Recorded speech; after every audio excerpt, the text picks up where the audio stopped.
Welcome, pardon me, to the Historic Preservation Commission meeting on Thursday, February 12th, 2026. Hearings before the Historic Preservation Commission are quasi-judicial in nature. This is a design review process to determine if the proposed project is congruous with the special character of the historic district or landmark.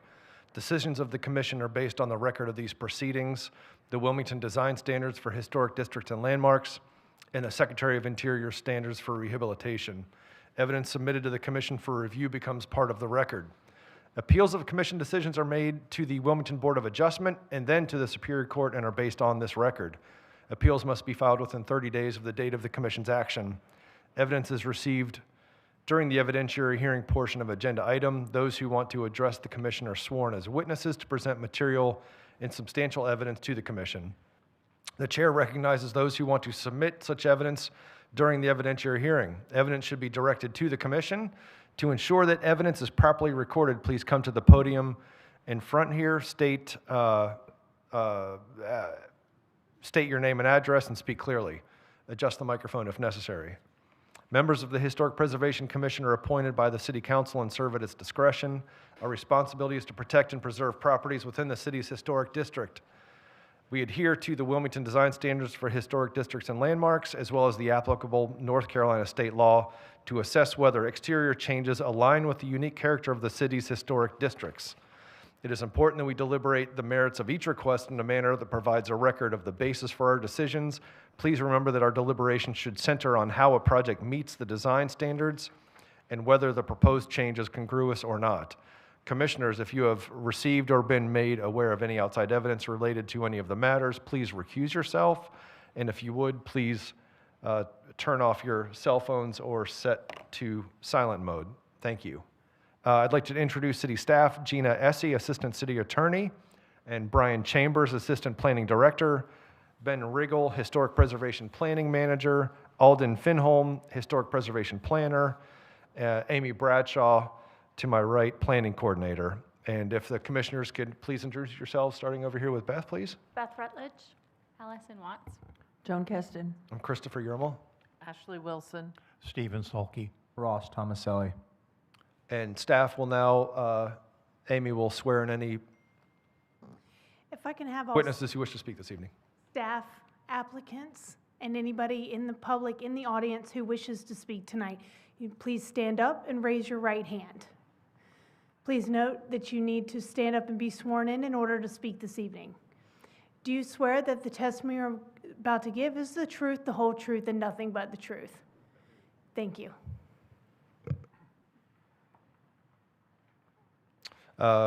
First item of business, approval or any notes on the meeting minutes from the January 8th meeting. If there are no changes, someone would like to make a motion to approve? I move to approve. Is there a second? Second. All right, all in favor? Aye. Passes. Next item of business would be agenda item 1. This is the home at 409 South 15th Street, I believe, right? Yes. Good evening, Commissioners. Case 1 is a request for the construction of a new side elevation portico at 409 North 15th Street. As described in the Carolina Heights Historic District National Register Nomination Report, dated 1999, the Allen B. Love House, constructed circa 1931, is a 1.5-story Cape Cod-style dwelling, 3 bays in width with beveled siding. The steeply pitched gable-end roof features 2 gable dormers, each with 6/6 sash windows, and an exterior end chimney on the south side elevation. The central front door is protected by a pedimented gable, self-supported portico. Paired 6/6 sash windows flank the front door, and an enclosed an enclosed porch is located on the south side of the dwelling. The house is a contributing resource to the Carolina Heights Winoka Terrace Historic District overlay, and only which that can be seen from public right-of-way, excluding alleys, is subject to design review. The property is located on the west side of North 15th Street, 2 parcels south of its intersection with Campbell Street. The applicant proposes to construct a portico over the side entrance approved under COA MJW-29-2011. It was approved in 2024. A small wood frame gable entry replicating the architectural peak over the main entry on the front east facade of the home will be constructed over the side entrance. Historically appropriate wood brackets and trim profiles consistent with 1930s Cape Cod detailing will be used to maintain the visual integrity of the new portico with the existing architectural style of the home. The existing side entrance was approved by the HPC in 2024. Staff notes that the proposed portico will be visible from the public right-of-way along North 15th Street, but will not be in a prominent location on the house. If approved, staff recommends the following conditions. The proposed portico shall match the style of the existing front entrance. All construction shall comply with code, and any changes shall be reviewed. Staff would like to enter the presentation and report into the record of tonight's proceedings. Are there any questions? Any questions? I don't have. No? Okay. Thank you. And if the applicant is in attendance and would like to come forward? No, I think he represented everything perfectly, so thank you. Okay. Between the record we have, this agenda, and Mr. Riggle's notes, I think we're all set. Commissioner, I'm sorry.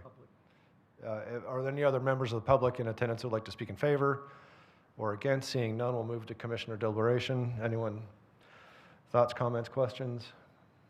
No? It's, no problems. No problems. Yes, this house, They have loved it. yes, The Love House has been loved. yeah, yeah, and it's suffered a big setback, obviously, now they're trying to get it back together wonderfully. Is there a motion? Okay. I move to approve with conditions the request to add a portico over the side entry door originally approved under COA MJW 292511 for the property located at 409 North 15th Street. The request is consistent with the Wilmington Design Standards for Historic Districts and Landmarks based on the evidence provided, including the application and all attachments, testimony presented during the evidentiary hearing, and the staff report, conditions 1 through 3. Is there a second? Second. All in favor? Aye. Aye. Any opposed? That passes unanimously. Thank you. Good luck with that. Second item, 708 Market Street.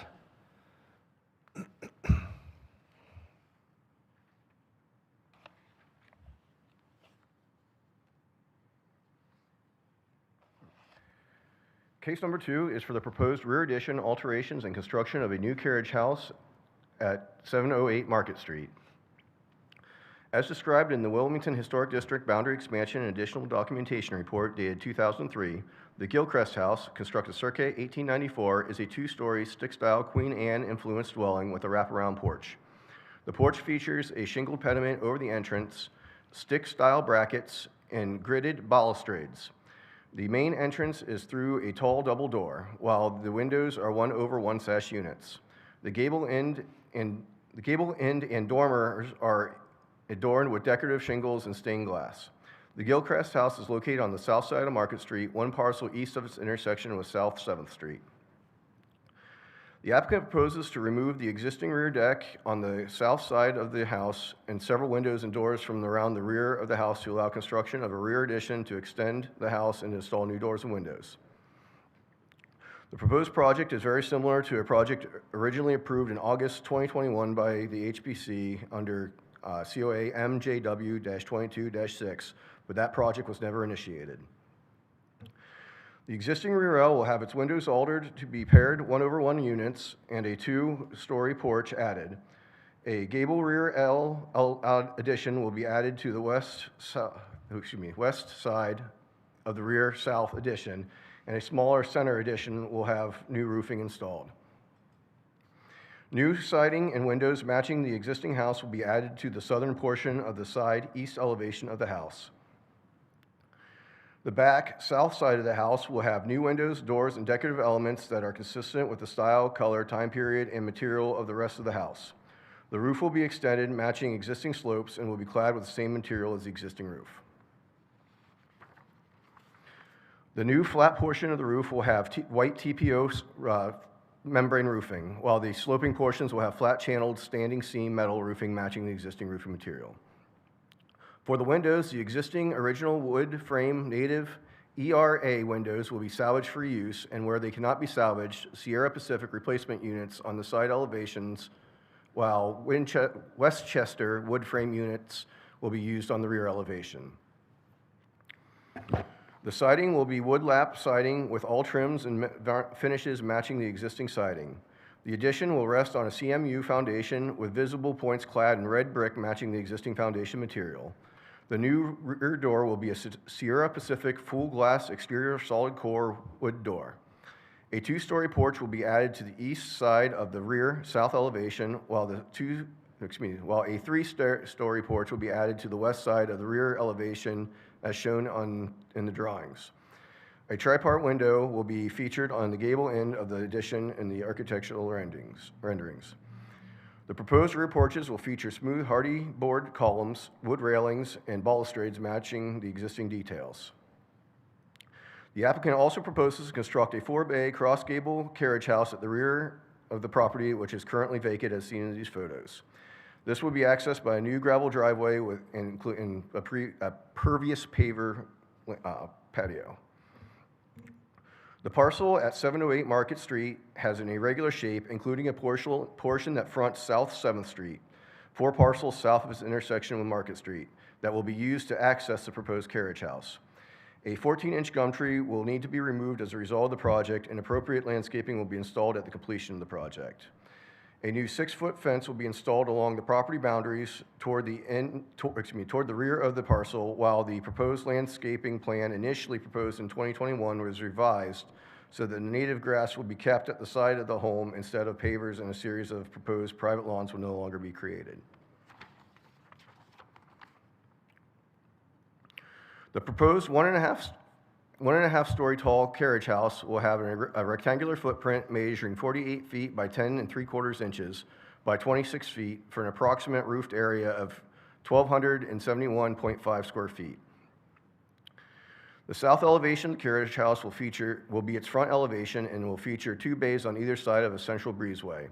The garage doors will be paired standard panel steel garage doors with a rustic appearance, while the man doors will be on the sides of the carriage house will be fiberglass wood units. The carriage house will rest on a concrete on-grade slab foundation with a 12-inch deep perimeter foundation, which will not be visible once the building is completed. The roof will feature 4 gable dormers on the long sides, 2 on either side of the cross gable, and will be covered with flat channel standing seam metal roofing matching the existing house. The exterior walls will be clad with a cementitious lap siding, smooth side out, with an exposure matching the existing house's siding and smooth PVC trim. The windows will be dual pane, low E, fiberglass in wood, Marvin elevated series windows with mullions to simulate OG divided lights. The tripartite windows will adorn the gable ends.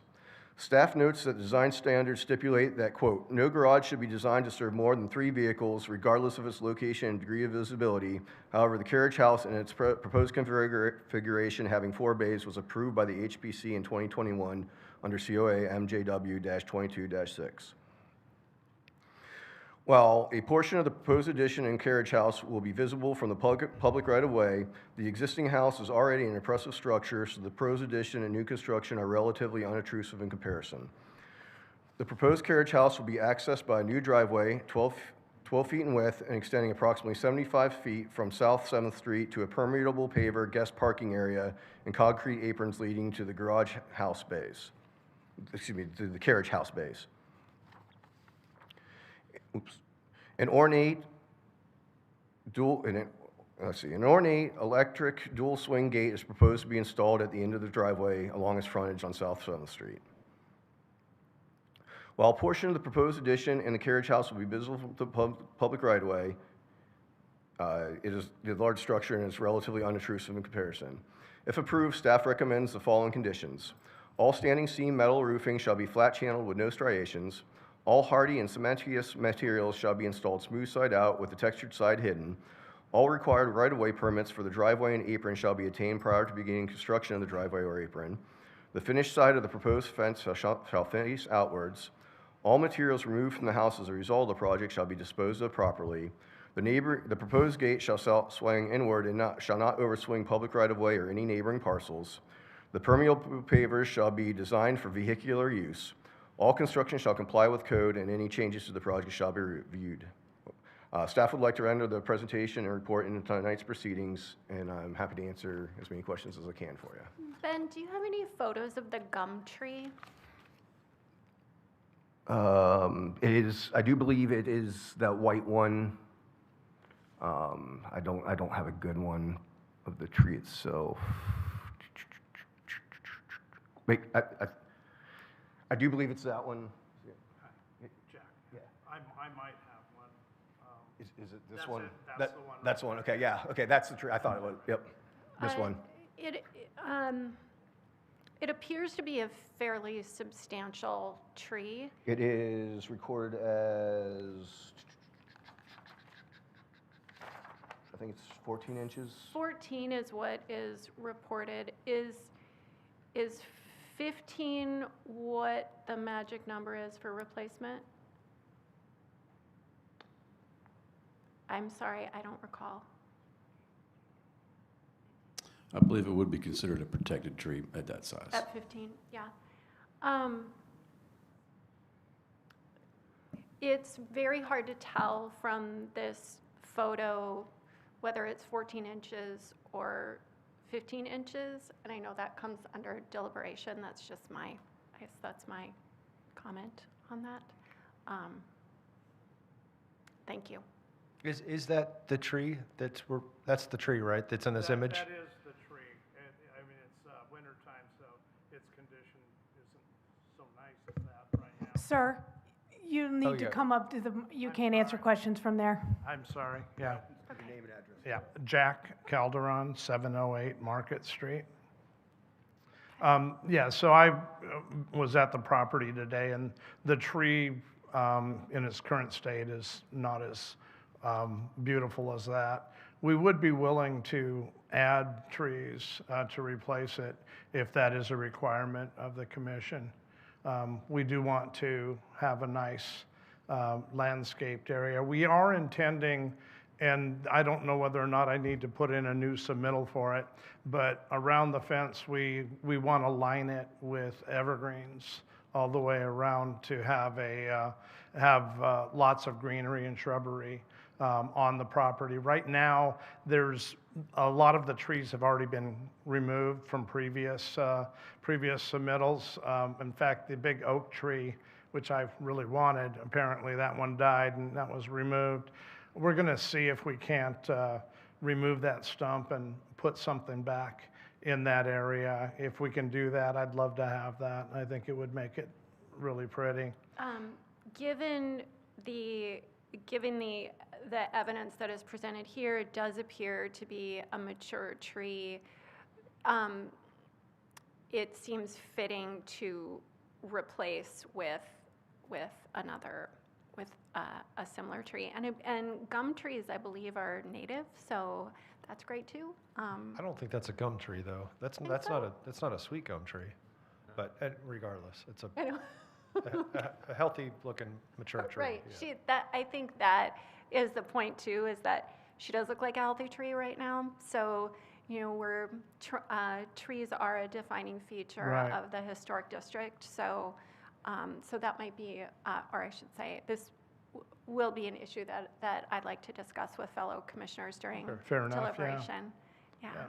Thank you. I have a question. When we approved this in '21, it was the 4 garages because there's 4 condos, is that? That's correct. And there's storage upstairs? That's exactly correct. Staff would be happy to add a condition of tree replacement if everybody agrees to that. We can add that to that. That seems, given So, the appearance of the evidence, that is what I would be comfortable with. yeah, Yeah. how big of a tree would I need to replace it with? Do you believe it's 2.5 inches?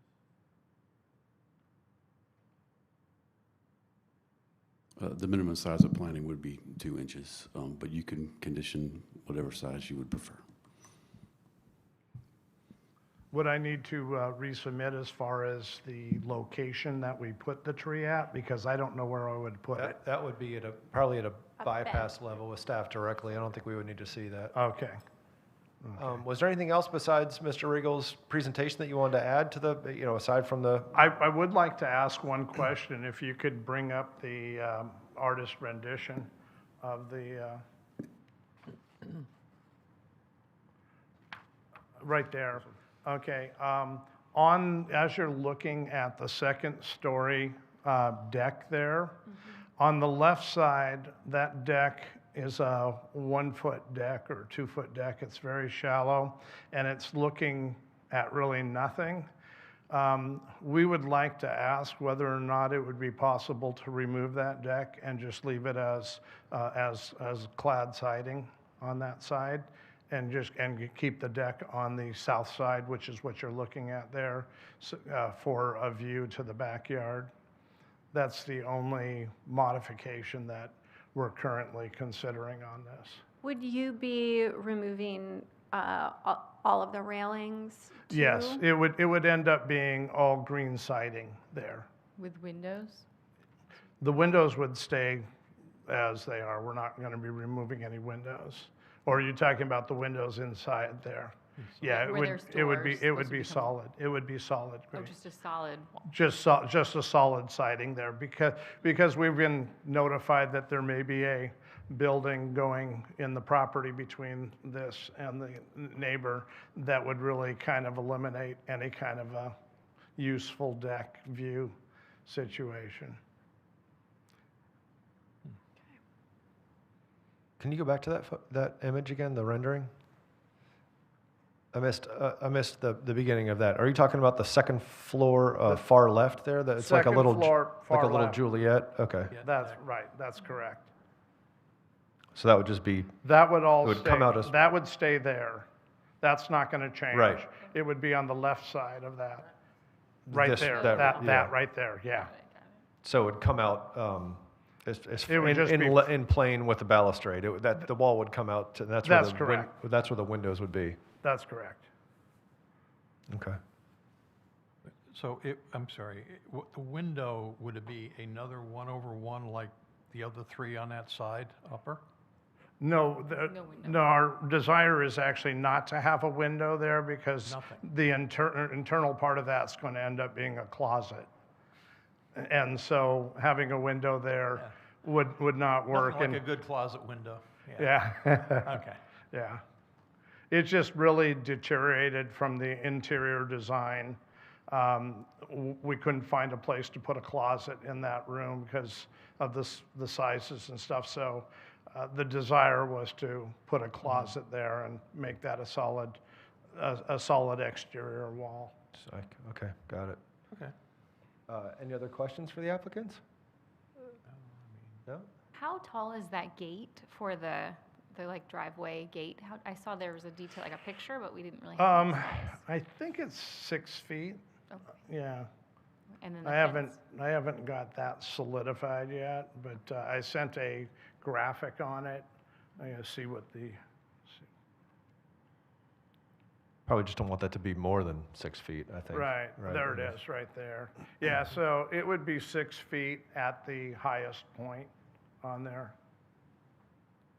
Do you know off the top of your head, because I looked at the 2021 application and we did approve the removal of the gum tree and all that then. Besides some landscaping, are there any other significant differences?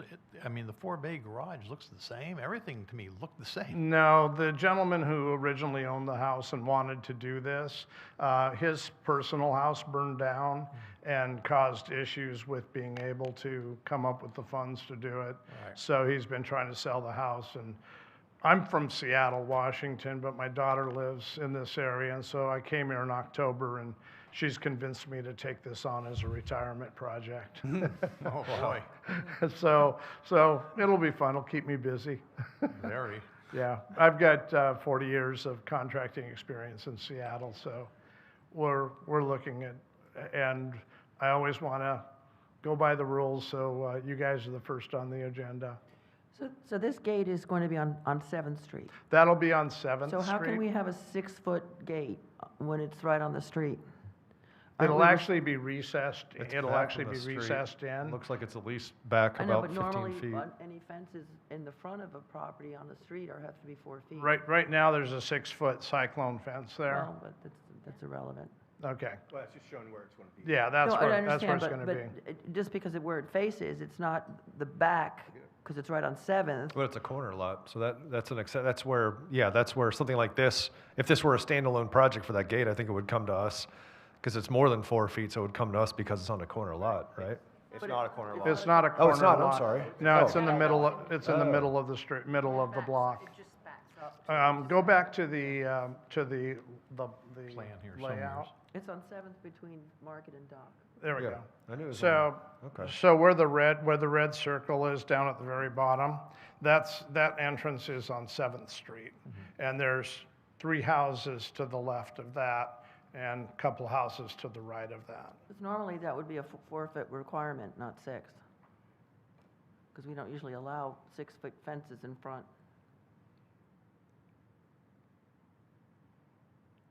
That would be your call. I appreciate that. It's going to be set back off the street, probably about 15, 20 feet. The existing, I was just looking to match the same height as the existing cyclone fence, which I understand is irrelevant. If you make me go to a 4-foot fence, I would do it. I think a 6-foot fence with the tier there would look very elegant and Is this match the historic. illustration? Pardon? I'm sorry, is this illustration the fence, the gate you are going to put in that's on this slide? That's a projected gate. It's not in stone. I was wondering, because this shows a slope, so it's not all 6 foot. Yeah, So that's is your correct. fence, is your gate going to be 6 foot straight, or? It's going to be 6 foot at the tallest point and then down to probably 4.5 feet. Oh, so it does slope, Yeah. so it has the character of that. Yeah, if you take a look at the very bottom there, there's Yeah. a picture of the Yeah, gate. that's what I'm looking at. Yeah. And okay. And then their fence comes up to it, that's 4 feet. That would be a side yard fence that comes up to that, but yeah, we would match that height of the lower part of the fence, which would be 4 feet.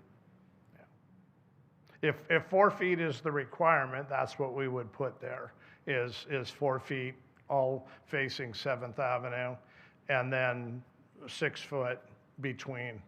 But the fences that are going to be between the houses are going to be, we're going to make that an evergreen tree line. So the fences really will not be seen. It'll all be the evergreen trees. We're going to match, there's already a lot of existing fence around about 2/3 of it, so we'll be planting the evergreens around that. And the fence there, is it like that chain link fence, or is it? So let me get my directionals right. On the east side is a pretty dilapidated cyclone fence that we want to improve, but essentially use the existing cyclone fence. On the west side is partial wood fence, partial cyclone. And then at the entrance right here, that's all cyclone fence, like the picture he just showed you. And then on the extreme west side of the property, that's all existing wood fence. And we want to plant trees to make it look prettier than the wood fence there. So the lot to your west, that's a buildable lot not owned by you. I do own that lot to the west. And there's But- not a home there right now. That's correct. That's all vacant right now. That's why I'm sorry, I just had this impression it was a corner lot. It almost reads like a corner lot in that Yeah. regard. Okay.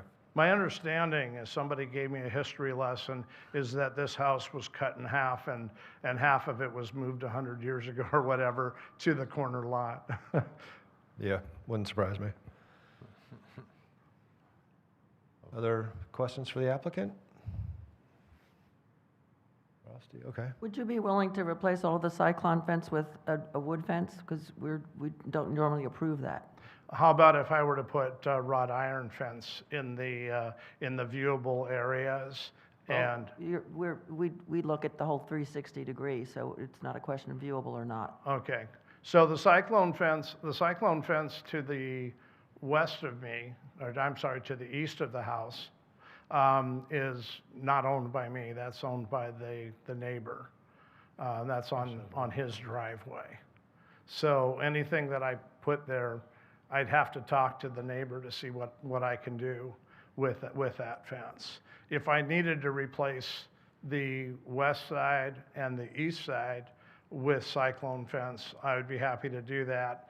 The east side and the west side. The south side, which is the backyard, all of those fences are owned by the property that is south of me. So that's not my fence either, but I can put a cyclone fence in front of that wood fence. My preference would be to put landscaping and put evergreen trees there. I don't know if we have a picture of that west fence line of what's existing. Best thing is probably to look at that site. There it is. The aerial. Okay, yeah, so that's the west fence line there that's owned by the houses to the west of me. And that's where I want to put a line of evergreen trees.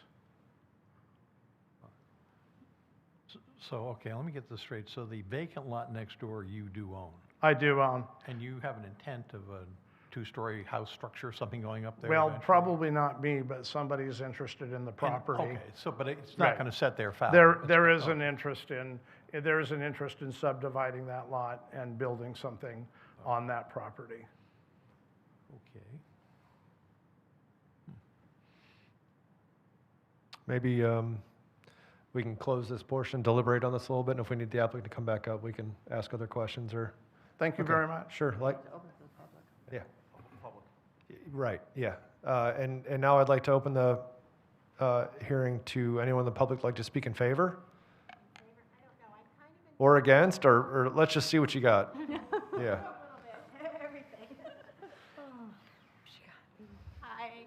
Hi, my name is Jenna Alt Holcomb. My husband, Chris Holcomb, and I live at 17 South 7th Street, along the south side of 708 Market Street. So that's, right next door to the property. Since September of 2002, our property was built as a rental property for the Gilchrist House in approximately 1910. It was the residence of Marsden Bellamy Jr. and his wife, Sue Clark Bellamy, from 1911 to 1924, and was sold and separated from the Gilchrist property in the 1940s. My home is known as the Gilchrist Bellamy House. I see much improvement in the plans since the last hearing, and I'm excited to see the project. I mean, it's amazing. The Gilchrist has been empty since Hurricane Florence in September of 2018. This was the last use of 708 Market Street, and that property was called the Woman's Shelter, is what we always called it. And that is what I think he's referring to. The cyclone fence was put up by the Woman's Shelter to protect them. It had the sliding gates and electric gates and all of that. And I didn't think that type of fencing was allowed in the HDR. So my opinion is it should all go away. I do have a few questions that I would like answered and a couple of points about the redevelopment. As long as we have lived here, and I believe even back as far as the YWCA, the property has been self-contained, meaning all parking for that property has been on that property. Until recently, South 7th Street only had 7 parking spaces on the east side of the street. This was changed in approximately 2021 when the city opened both sides of the street and added 8 more parking spots. The new spaces are occupied by residents who live on Dock Street, the Shoe Cabbage business on the corner, the residents at South 7th Street, which is a duplex, which has no off-street parking, The parking lot that is owned by 616 Market Street is not accessible to them. This rental has had up to 8 or 9 tenants, each with cars, living in that house and parking on 7th Street. On the east side of the street, we have 5 houses that use the parking with 2 or 3 vehicles apiece and a few driveways with 2 vehicles, adding additional parking on South 7th Street.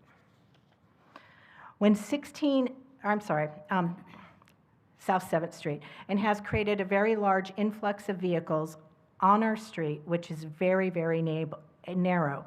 We are unable to get 2 cars passing with parked vehicles. With larger vehicles such as fire trucks, ambulances, large trucks, or box trucks barely fitting down our street, and it's worse in an emergency. This also creates a problem of getting out of our existing driveways. I know that for the permanent residents, there are at least 2 or 4 vehicles per unit. Some of the houses have driveways, some of them do not, and they all park on 7th Street. There are regulations about residences, new construction, HD and HDR concerning parking. The rules have changed over the years. I haven't been able to keep up, and so I'm not exactly sure what they are now. With all that being said, I'm very concerned about having only 1 parking space per unit at the Gilchrist property, which would be the 4 that they have illustrated in the carriage house. This project has 4 units, 2 of the units which are 2,000 plus square feet. This is larger than my home. There is only one way into the property, the proposed 12-foot new driveway. No ingress or egress for the property, just this one 12-foot driveway. My next concern is at some point in reading the new thing, I saw that there was going to be dumpsters there. If this is a choice that is going to be passed, there will be a need for at least 2 dumpsters, one for recycling and one for regular trash. This will require 2 non-city trash trucks, privately contracted, to come onto the property and having to turn around and then come back out to the street. And again, with so little parking on South 7th Street, this is a major issue. It's hard enough for smaller city trash trucks to get up and down the street. A private contractor uses larger trucks going up and down a gravel private driveway. I think it's steep there because it does come up from the sidewalk at an elevation, and there is a retaining wall there currently. Let's see. To me, this is a huge red flag. There are no other dumpsters on our block. We are residents in the HDR. This property is coming out. Their entrance is the HDR, not HD. I believe in this case, HDR prevails as the project is supposed to be congruous with the neighborhood. When 616 Market Street redeveloped, they too also wanted a dumpster, and as a business were denied as dumpster as they had to be congruous to the HDR residential neighborhood. David Shukavich, 620 Market Street, a business, also uses trash cans. On trash day, he rolls them in and out. If you open it up for this property, it's going to be chaos, I feel. The contractor dumpsters, when people have been doing work on our street, is also an issue if someone sets one up. It's a very small city street. It's not a standard width. And we are the HDR. The next question is the plan for the South 7th Street frontage. It's not very clear. From the architectural site plan, page 90 of 142C1.1, which is the diagram, I believe, I see the 12-foot gravel driveway that seems to move to the left from its current location.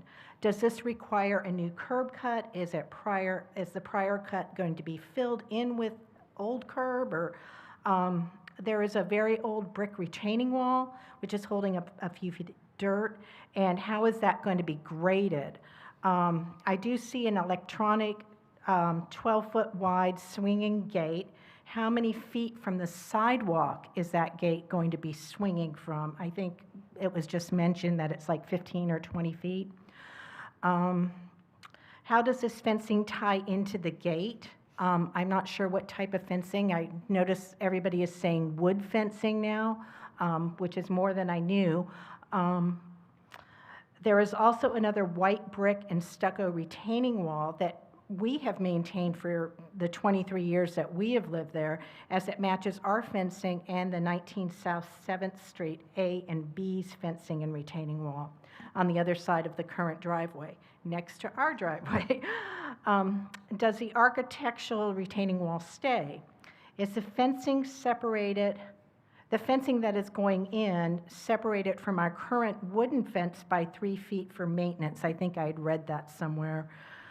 The weeds and vines that sit between the two current fences are very annoying because the weeds come over and just take over my whole little parking area. Our wooden fence ends, and we have access to some of the area on South 7th Street frontage to get in and out of our vehicles and move our trash cans about. With the possible grading of South 7th Street frontage, I'm concerned about drainage onto our to our property from any and all grading from the Gilchrist property. Pictures on 134 of 142 and page 90 of 142. Thank you for hearing my immediate concerns. I would love some answers on the South 7th Street frontage plan, the parking, which is very important to me, and the dumpsters before this COA is approved. Thank you very much. Sure. Have a good evening. And if you would like to come forward and speak as well? But Ben, could you do us a favor and pull up while I was going to ask Brian Chambers, but can you pull up the site plan? It's on page 90, or it's architectural site plan C 1.1. Is that something you could pull up for us? Because I don't know if you showed that in the... I'm not sure if I brought that into my PowerPoint. You have that one. That is the one with where the fencing is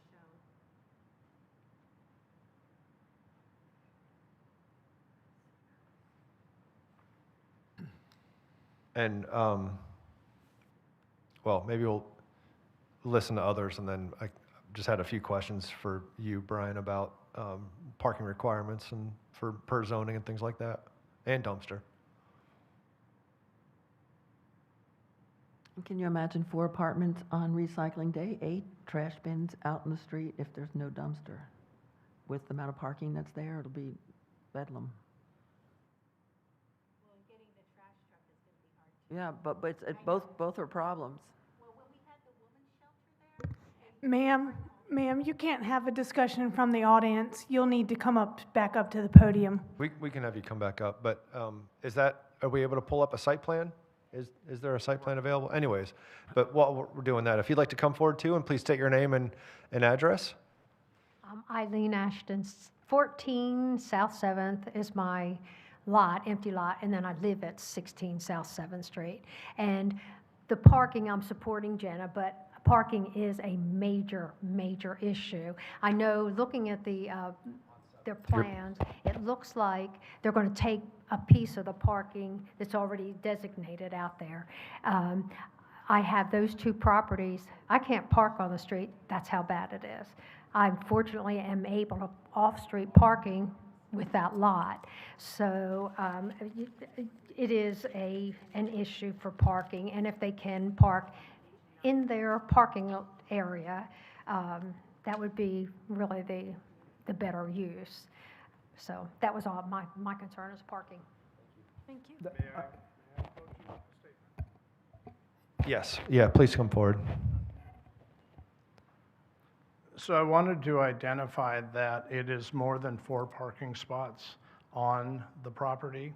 There's actually 8 parking spots there, 4 in the garage and 4 on native land there. So there is no intent to invade the parking on 7th Avenue or on Market Street by having the 8 parking spots there. Should be enough for the residents there. You could actually even park even 2 more cars on the gravel. That's the non-design gravel if they want to. A question? One second, real quick. On this picture here, if you take a look at the white bulkhead at the very bottom there, that bulkhead is actually on my property. So that was another thing that I have to find out what we want to do with that bulkhead, because it doesn't match the red brick that we would be using throughout the house property. The red brick on the left side of that driveway is intended to be fixed. Right now, it's mutilated.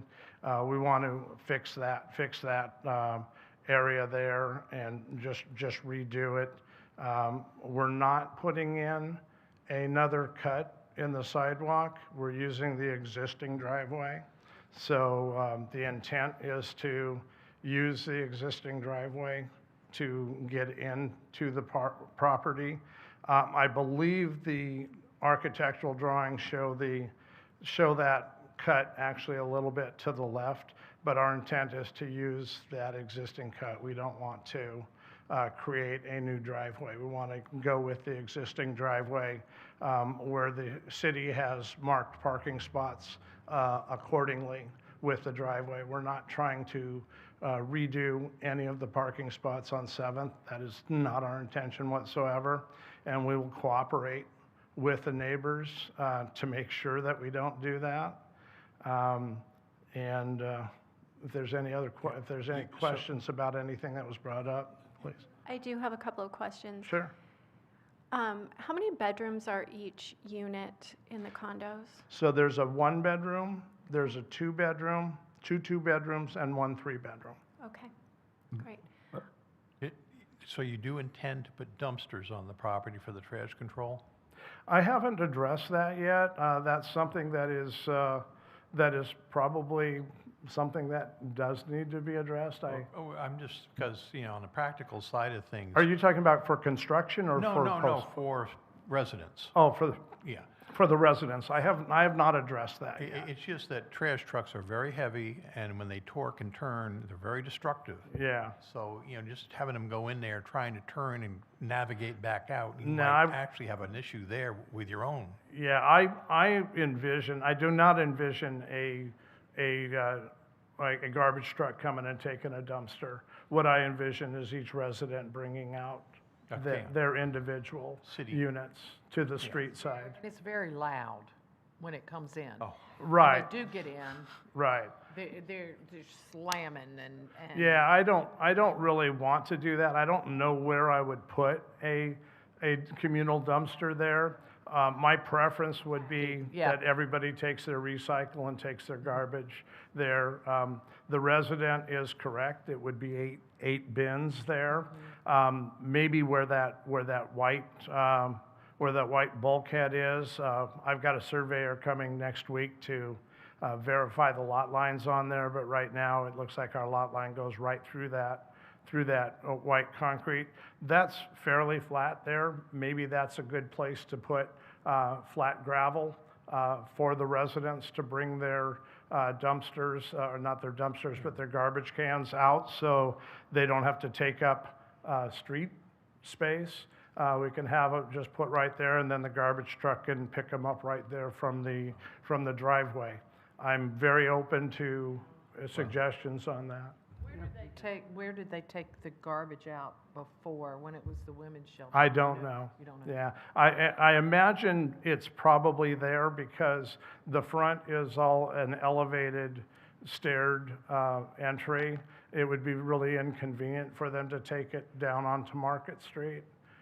So they probably took it there. And when the women's shelter was there, I don't know if they had a dumpster or not. I'm not privy to what was happening back before. So you could have a corral, if you would call it a corral, where you would have some individual city containers back out of sight, away from 7th, And then on a day where you have service, they could just wheel it out to the curb, Exactly. I presumably. envision them keeping their own personal garbage cans inside the carriage house and then taking them out for trash delivery and putting it in that reserved corral for the city to pick it up. Brian, what are the code requirements for parking? Are there any, and do we have any say over it? What I'm hearing is this is a quadruplex, is that correct? That's There's correct. 4 units, so there'd be 2 spaces per unit would be required, so we're providing 8. So he's meeting the requirements? Yes, sir. Okay. Okay. Thank you. Thank you. Was there any, I'm sorry, Ally, go ahead. Before you sit down, sorry, could you come back one second? No problem. Her comments about grading, there's a little bit of a slope. Are you planning to grade it, or are you? We're gonna planning slope? on keeping it exactly the same slope. We do not want to create any more runoff than's already there. The drainage is in place. The only thing we're going to be doing is skimming the topsoil and putting in drainage rock in there, or gravel, up to there. Okay. Thank you. Was there anything else that you wanted to add with that or comment on? Hi. I guess I just have a question, like, I'm really concerned, as you can see, my house and my driveway, which goes up behind my fence, and your property line runs right there. I have a survey, all that. So my concern is where, I believe the fence is going to go where it is currently, the opening and the closing? Approximately.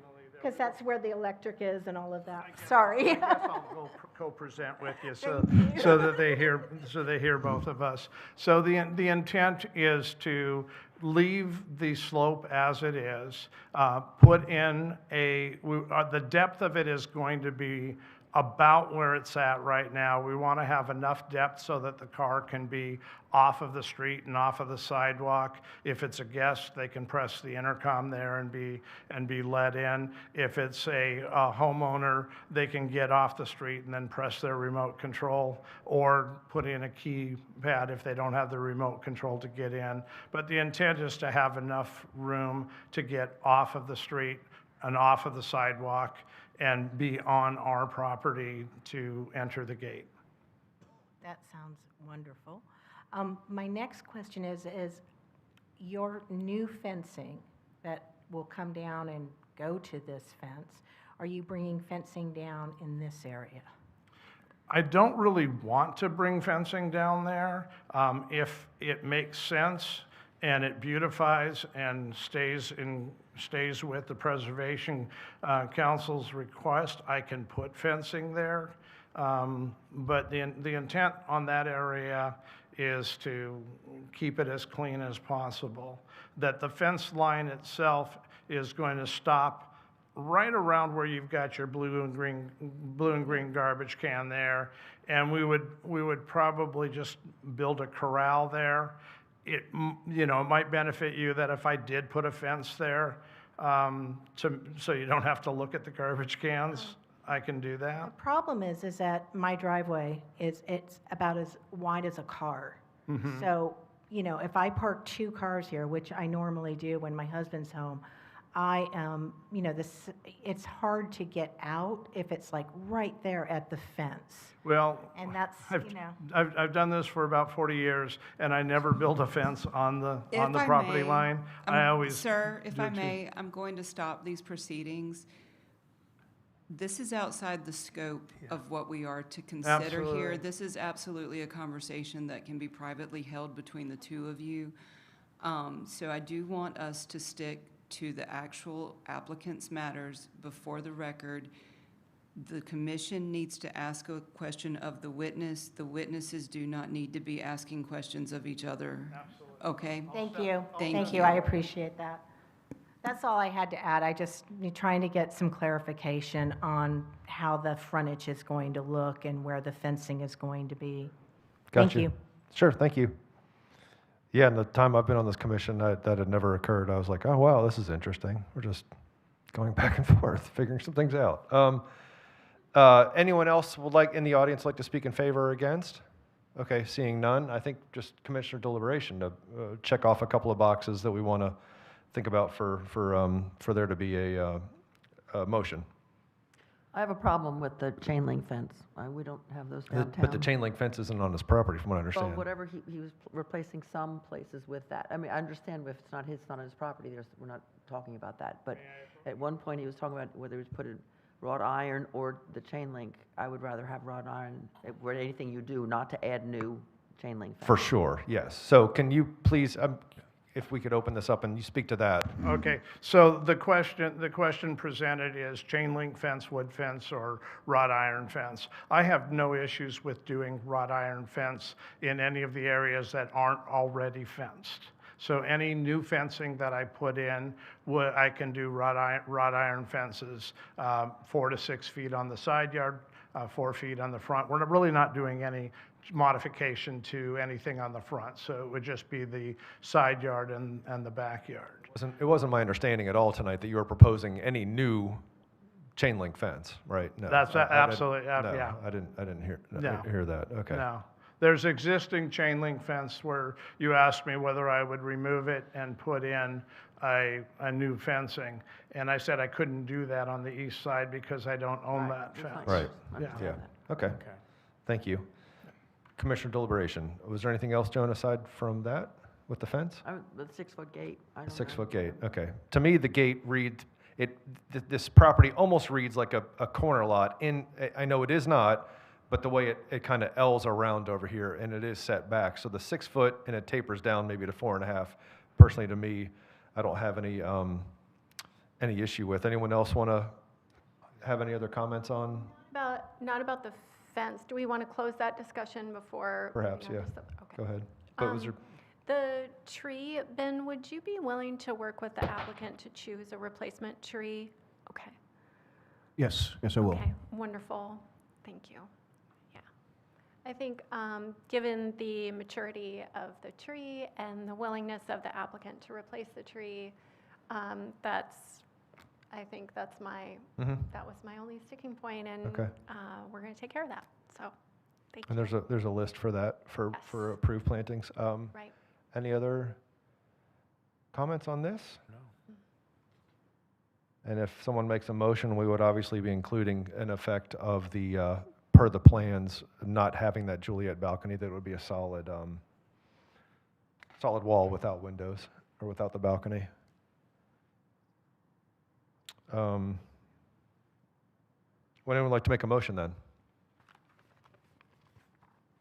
Or is there anything else to say about this gate? I am confused. What was the last comment you just made about a wall? I'm sorry. The second floor of the property where that Juliet infilling balcony. the Yes. Juliet balcony. That it wouldn't be there anymore, and it would just be a solid wall with wood siding. Does anybody have an issue with that? That would just have to be a condition, I think, of the it'd be another approval. condition. That's all I was commenting on. I don't me- think anyone has an issue with it. Let me take a shot at this then. We'll see if we can get through this thing. Okay. I move to approve with conditions the request to add rear additions and construction a new 4-bay carriage house behind the existing house toward the rear of the property for the property located at 708 Market Street. This request is consistent with Wilmington design standards for historic districts and landmarks based on the evidence provided, including application and all attachments, testimony presented during the evidentiary hearing, and a staff report. Conditions 1 through 9, condition 10, infilling the Juliet balcony on the west exposure with a solid siding wall, and condition 11, replacing trees done by bypass for the gum tree that's going to be removed. Anything else? Okay. Is there a second? Second. All in favor? Aye. Aye. Any opposed? Passes unanimously. Lovely. Thank you all very much. That was nice. And congratulations and welcome to Wilmington. Agenda item number 3, the Mary Etta Williams House and Property as a landmark designation application.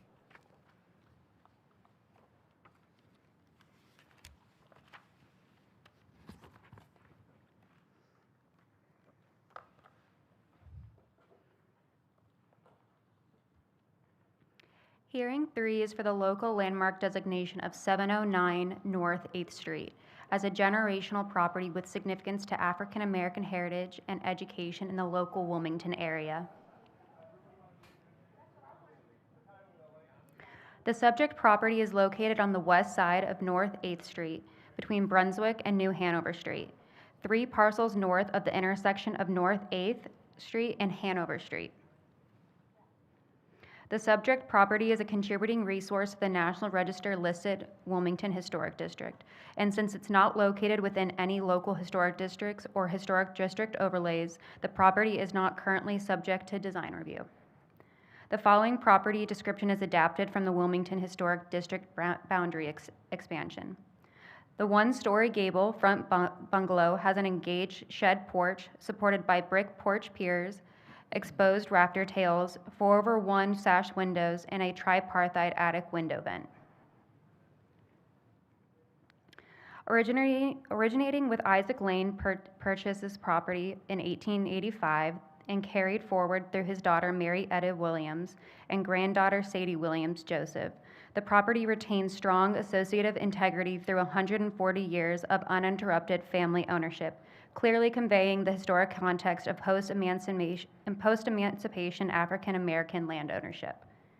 The 1941 dwelling is directly associated with Sadie William Joseph's career as an educator at the Kentuck School, a Rosenwald-funded school operating under the Jim Crow-era education system.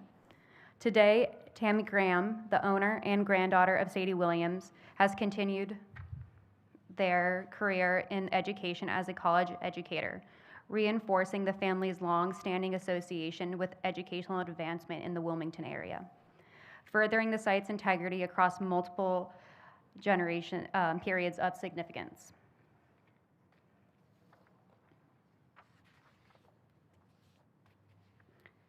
While the property first appears on the 1898 Sanborn map, the structure that is seen today first appears on the 1951 Sanborn map.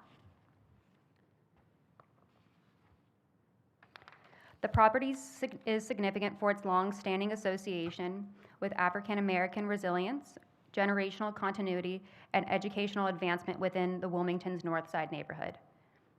Its history reflects post-emancipation efforts to secure and retain property during a period where African American land ownership and statewide representation,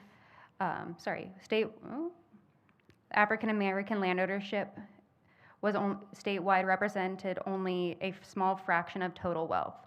The property continued ownership and occupancy through the Wilmington Massacre and Coup of 1898 and the subsequent Jim Crow era underscores its importance as a site of stability and perseverance. The property is also significant for its association with Sadie Williams Joseph, a historically significant African American educator and one of the first teachers at the Kentuck School, a Rosenwald-funded school that opened in 1922 to serve the African American children in rural Pender County. The 1941 dwelling that we see today is directly associated with Sadie's period of significance as an educator. Staff notes the following. The house is not original to the 1898 plot purchased. The exact date of the current structure is unknown, but likely dates between 1950 and 1951 based on Sanborn maps. The Wilmington Historic District nomination records the construction date of 1925, while the Historic Wilmington Foundation plaque documents the construction date as 1941. We have used 1941 as the date to maintain consistency with the plaque. The property has remained in the same family for 140 years, despite societal changes in Wilmington experienced throughout the years. As of November 24th, 2025, the family has celebrated their 140th anniversary of owning the said property. The family, who has owned the property for generations, has connected to the Rosenwald Kentuck School, which is a recognized state historic site. The chain of title and social history has been researched and approved by the Historic Wilmington Foundation for the Russet plaque. If approved, the staff recommends the following conditions. If approved, the designation as an official local landmark, any exterior changes for the property of 709 North 8th Street are subject to design review and procedures of the Wilmington Historic Preservation Commission. Staff would like to enter the presentation and report of the records of tonight's proceedings. Are there any questions? I have one. The letter from the State Historic Preservation Office talks about integrity statement, what features have been changed. It looks to me that the roof is changed. I mean, it looked like originally it was a 5V typical metal roof. Now it looks like a striated, more modern roof. I don't want that noted, if we go through with this, that is somehow historic on the list of features of the home. Mr. Sulky, could you get closer to your microphone, please? I'm sorry. What I'm saying is the roof, it looks like it's been changed out. It's no longer the original roof of the house. And basically, property includes in designation on the application, exterior features, wood-crafted house, wooden porch, brick steps, wooden rails, shutters, handrails for support along brick steps, tin roof. Well, I don't think that is correct. That roof does not look like it's the historic roof. That's what I'm saying. Are you quoting the architectural description from the Wilmington Historic District boundary description? I'm on the application on page, whatever I'm on here. I'm sorry. Is there a page number? No, there isn't. I think it's page 7 on the application, if my thing is working right here. Yeah. Okay. It's number 10. We can make note of that, that has been changed since. The only recorded change that we have in our city archives would be the proposed demolition of a rear structure that was withdrawn. Okay. Actually, I come to think, when I'm looking at this picture from 2012, and from the color and the look of that roof, that might have been the original. But now if you look at the current roof, it's darker and it looks like, yeah, that one right there. It has been replaced. Okay, that's what I'm getting at. Okay, thank you.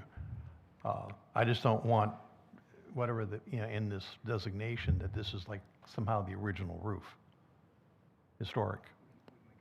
We can make a note for you. Okay, all right, thank you. And this 709 North 8th is not in the local district currently, right? No, it's not. It's it. within the National Register. District, right. Okay, thank you. That's what I thought. Okay, yeah. And the applicant understands that if this is designated, then the home will be up for a design review. Correct. Okay. Yep. And they are here to speak if you have any questions as well. Any other questions? No? Thank you. If the applicant would like to come forward, please, and offer any more comments, or if you could take some questions also, please. If you would state your name and address. Yes. Broke my ankle probably about 15 days ago, but it's getting better. Tammy Graham, 709 North 8th Street. Okay. I'm not going to cry this time, but I just wanted to tell you thank you, and thank you for the crew, and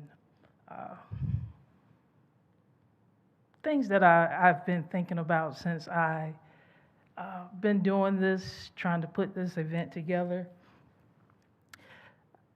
I studied at 2 graduate schools, UNCW and UNCG, and we studied the rich history of Wilmington and Greensboro. But the thing about it, I had no idea that I was living and sitting on so much history. I'm a member of St. Mary's Church, and I always read their plat all the time. Well, that must have been the inner being telling me to do this. As me and my daughter, we just walk around and we look at the plats all the time.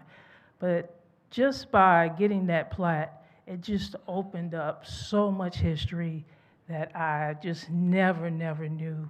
And I often ask myself, And, you know, my mom's not here, my dad's not here anymore, and I have the house. And I always ask, why didn't they tell me about this? You know, it would have brought much, much appreciation as it is right now that I'm in the house. I always think about the 1898 riot, and I always think, where did they go to still keep the property? Did they hide? Did they run? Because they were killing people on the spot. My grandmother, Sadie Williams, I can remember her first cousin coming to stay with us. We were from Tidewater, Virginia, Portsmouth, Norfolk, up in that area.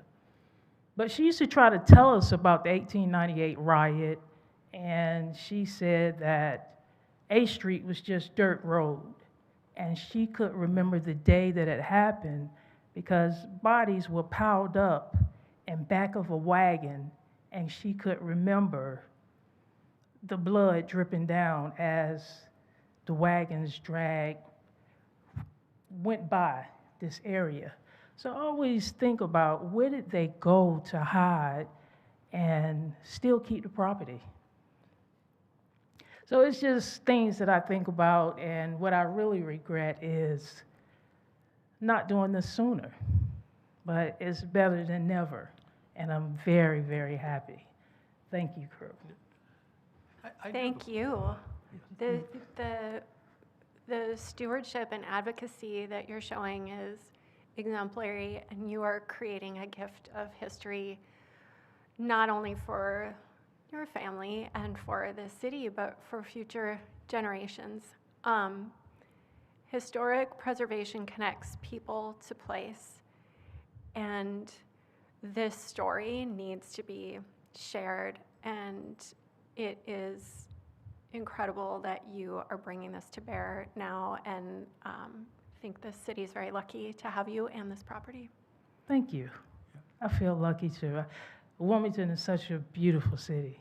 It really is, and it's so full of rich history that I really, really enjoy just walking up and down 4th Street, the downtown area, and trying to, I guess, put myself back in that time when all of that stuff was going. And then I look at where we are today, and the house is still going, the land is still going, and it's just a pleasure. I have a question about the age, because your plaque is 41 and other records say 25. Now, like my family, we have this historic knowledge of our family. So with your historic knowledge, do you know for a fact when the house was built according to your family? Nope. And 1941 came about is because of the house insurance. That's as far as it goes. 1941. Did you do the research for the plaque, or did you hire someone, a consultant, to help with the research for the plaque? That went in front of the plaque committee at the Historic Wilmington Foundation? Yeah. What was her name? Carla, what was her last name? Barras? Carla Barrios. She did a lot of the research for me. I told her some things that my mom told me when I was younger, when we moved back. When she moved back, we were all born in Portsmouth. And I told her the things that she told me when I was young. And Carla just took it from there. And she did. Yeah, the research is amazing in this application. Like, it was significant. There's an amazing amount of research that was done here with all of the certificates and the public notices and newspapers, and it's phenomenal. Thank you. And you did bring us to tears again. I feel very blessed. I do. And I'm just so glad this is happening for me. I teach in the prison system for Cape Fear Community College. And I told my guys today, I was like, tonight is the night. And they were just so happy for me. So I'm just really happy just to stand here and talk with you all about my story. Thank you. Thank you. Any other questions for the applicant? Okay. Thank you. And we'd like to open it up to any other members of the public that may want to speak to this as well? Curious, Mr. Hovis, would you come forward, please? And I have nothing to say. I'm on the plaque committee. You're on the plaque committee, though. But you're on the plaque committee, right? Yeah. So, Thank you. and on the board of foundation too. Yeah. But this is to have this. Mr. Hovis, I'd love to have your words on the record if you'd state your name and address, please. And I'm sorry, you were not sworn in, so if I could get you to I raise won't your right talk. hand. That's all right. Okay. Thank you. Okay, thank you very much. Okay. So modest. So we'll close the public hearing and move to commissioner deliberation on this. Or if there's someone who'd like to make a motion. Motion to approve. Is there a second? Second. All in favor? Aye. Aye. Any opposed? That passes unanimously. You have to read the motion. She has to read the motion. Oh, I'm sorry. I'm sorry. I was so, Yeah. yep, I'm like, let's just do it. Something else, right. I move to approve with conditions the request to designate the property known as the Marietta Williams House located at 709 North 8th Street as a local landmark for its generational ownership and significance to African American heritage and education in the local Wilmington area. This request is consistent with the Wilmington Design Standards for historic districts and landmarks based on the evidence provided, including the application and all attachments, testimony presented during the evidentiary hearing, and the staff report. Is there a second? Second. All in favor? Aye. Passes unanimously. Thank you. Items from commission. Any other thing noteworthy from the commission? From staff? Anything from staff? Nothing from staff, thank you. Okay. Someone can make a motion to adjourn? Motion to adjourn. Is there a second? Second. All in favor? Aye. Thank you. Righty.